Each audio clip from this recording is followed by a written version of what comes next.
Hi scientists, today you're going to continue your work learning how energy flows through an ecosystem.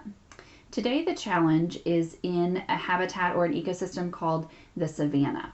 So down here are directions on how to play. So I'm going to walk you through that, but once you get to the game, if you're not sure what to do, you can on your own click how to play.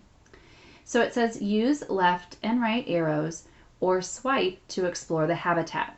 So what you see on the screen, there's more to the habitat, and you can see right here that they're pointing to the arrows. So what you see on the screen, there's more to it. So if you click the right arrow, you'll see more of the habitat, or if you click the left arrow, you'll see more of the habitat.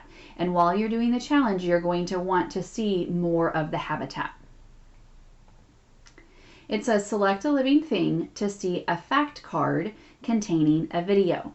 So once you select the living thing, I'd like for you to read the fact card and then also watch the video. That's going to help you when you're building your food chains. The information from the fact card is going to help you. Add a counter to build a chain by dragging or selecting a slot. So once you have this is the fact card with the fact in the video. And if you know where you want it in the chain, then you click, or you can drag into the spot.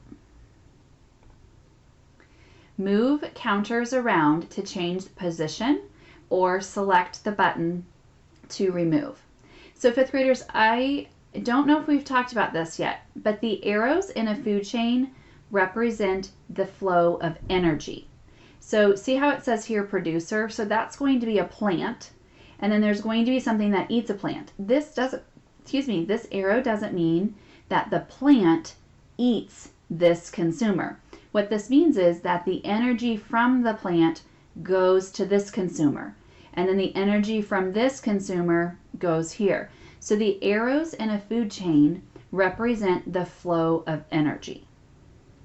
And so you'll need to you can move them around, or there's a button even where you can remove them. Select check it once you're happy with your finished chain.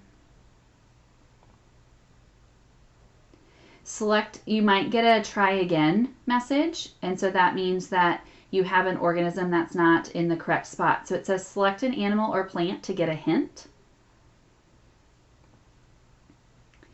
And it says try free play to find more food chains. And so that's what you're going to do. When it asks you what level, you are only going to have access to the first level.